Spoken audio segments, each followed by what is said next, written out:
Hello friends, कैसे हैं आप सब। संविधान की इस स्पेशल सीरीज में हम एक एक करके सारे चैप्टर्स को देख रहे हैं। इसके पहले हमने इलेक्शन कमीशन देखा है, इसके पहले हमने नियंत्रक एवं महालेखा परीक्षक देखा है, CAG। बहुत सारे चैप्टर्स हमने पढ़े हैं, डायग्राम के थ्रू हम लोग समझ रहे हैं। सबकी लिंक पॉलिटिक्स क्लास की नई वाली क्लास की लिंक भी डिस्क्रिप्शन में मिल जाएगी। आई बटन पे आप दबाओगे, वहाँ भी आपको ये मिल जाएगा। ठीक है, तो आपको क्या अभी पढ़ाने जा रहा हूं मैं, आपको पता चली गया होगा। अटॉर्नी जनरल क्या होते हैं ये, अटॉर्नी जनरल क्यों, AG OG नहीं, ये AG मतलब अटॉर्नी जनरल होता है और इसको क्या कहते हैं, महान्यायवादी।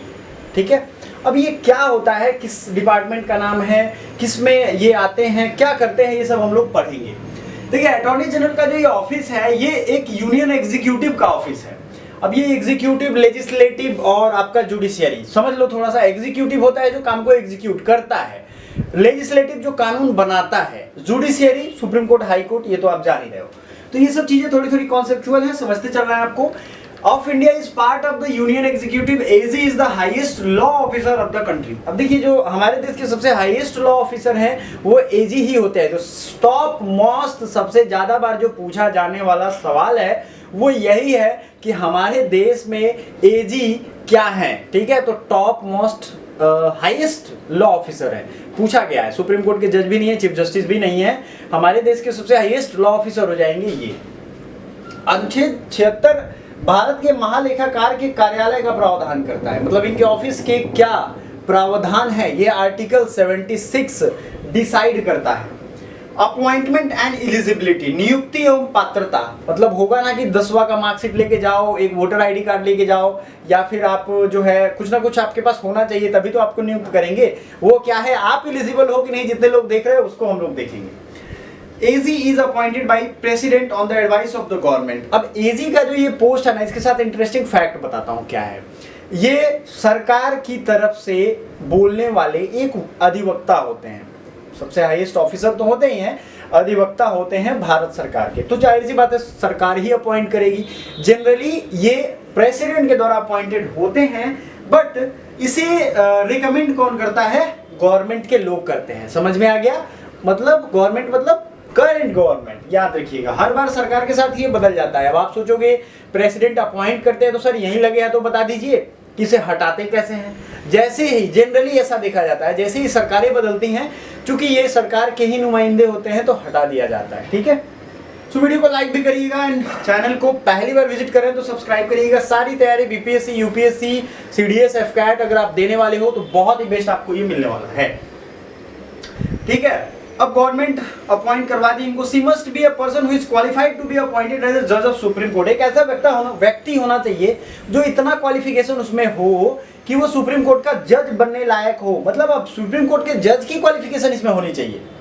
होता है ना, 10 साल वो हाई कोर्ट में क्या हो, एडवोकेट हो, या फिर सुप्रीम कोर्ट में एडवोकेट हो, या फिर 5 ईयर तक जज हो हाई कोर्ट में।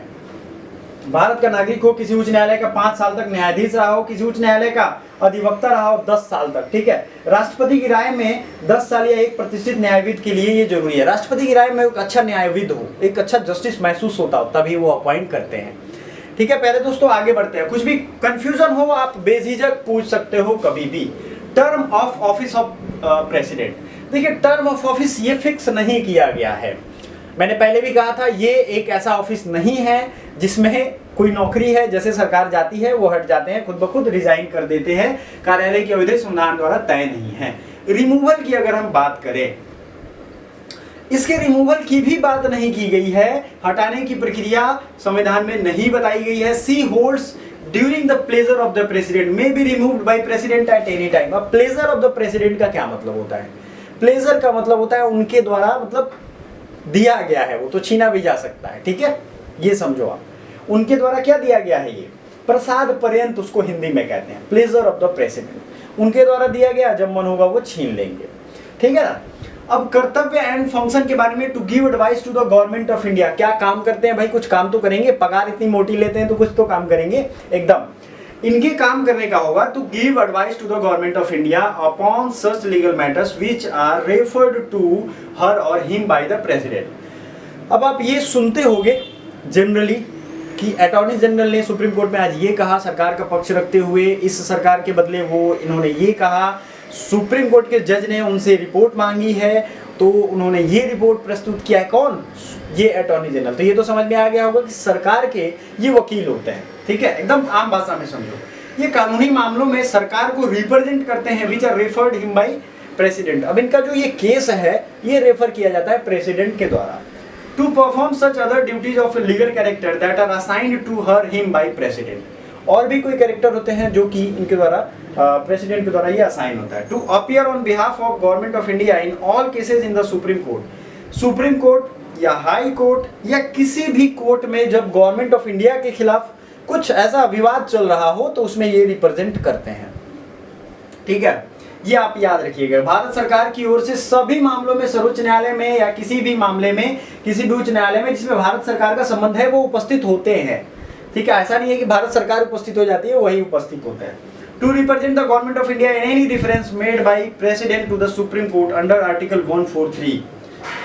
आर्टिकल 143 के अकॉर्डिंग इनका कहना है गवर्नमेंट ऑफ इंडिया को कहीं भी डिफरेंस में ये संविधान के अनुच्छेद 143 सर्वोच्च न्यायालय से परामर्श करने की राष्ट्रपति की शक्ति के तहत राष्ट्रपति द्वारा सर्वोच्च न्यायालय को दिए गए किसी भी संदर्भ में भारत सरकार का प्रतिनिधित्व करती है। देखो आर्टिकल 143 है, राष्ट्रपति को ये पावर है कि वो सर्वोच्च न्यायालय के न्यायाधीशों से या चीफ जस्टिस से कुछ मतलब सुझाव मांग सकते हैं, उसको रिप्रेजेंट करना इनका काम है, समझ गए। सरकार, राष्ट्रपति और सरकारी जो केस होते हैं उनके लिए ये बेसिकली काम करते हैं, या कोई और भी काम अगर इनको दिया जाएगा इसी तरीके का तो ये करेंगे, ठीक है ना। समझ में आया आपको। अब आते हैं राइट्स एंड लिमिटेशन। क्या इनका राइट्स होता है, बड़ा इंपॉर्टेंट चीज है ये। She has right to speak and take part in the proceeding of both the houses of parliament and their joint sitting. Any committee of parliament of which same may be named as member, but without right to vote. देखिए parliament के दोनों सदनों में बैठ सकते हैं, उसकी committee के अगर मेंबर है तो उसमें ये जा सकते हैं, लेकिन उसमें वोट नहीं दे सकते हैं क्योंकि ये वहां के मेंबर नहीं होते। तो ये आपको याद रखना है, स्पेशल पॉइंट है आपके लिए, ये बहुत जरूरी चीज है।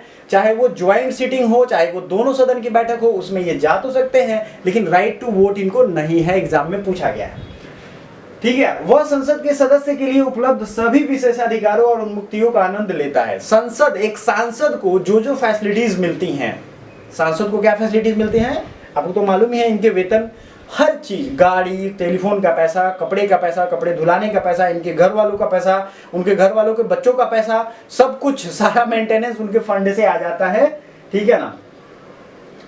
तो ये सब इनके द्वारा मिलता है, इनको भी ये सारा आनंद मिलता है, आनंद ये लेते हैं।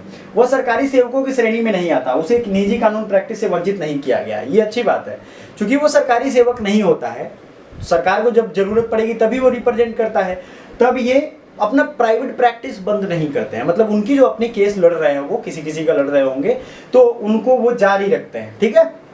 हालांकि उसे भारत सरकार के खिलाफ सलाह नहीं देनी चाहिए या संक्षिप्त जानकारी नहीं रखनी चाहिए। भारत सरकार के खिलाफ नहीं देना है उनको, ये ध्यान रखना है। भारत के सॉलिसिटर जनरल और भारत के अतिरिक्त सॉलिसिटर जनरल, इसको समझिए, एक ये पोस्ट तो संविधान में लिखा हुआ है लेकिन सॉलिसिटर जनरल का भी नाम सुनते होंगे, और एडिशनल सॉलिसिटर जनरल ये इनको हेल्प करने के लिए होते हैं, ठीक है। कभी कभी ये भी जाते हैं, अगर वो कहीं दूसरे केस में गए हैं तो ये जाते हैं दूसरी जगह रिप्रेजेंट करने, उनको केसेस को हियरिंग के समय हेल्प करते हैं, केस बनाने में हेल्प करते हैं, और डॉक्यूमेंट जमा करने में या जो भी सबूत है उस सबको इकट्ठा करने में ये काम कौन करता है, सॉलिसिटर जनरल और उनके एडिशनल सॉलिसिटर जनरल। तो एजी, सॉलिसिटर जनरल, ये सब एक ही ऑफिस का काम है। तो आई होप ये आपको समझ में आ गया होगा।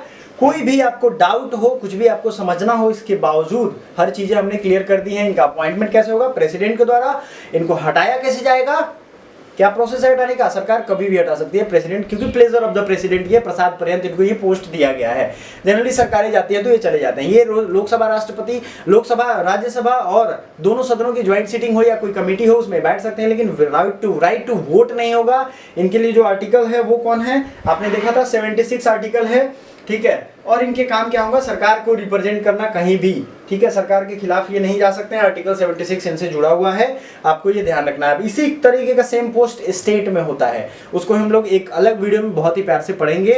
तो तब तक आप लोग वीडियो को लाइक कर दो। Thank you so much.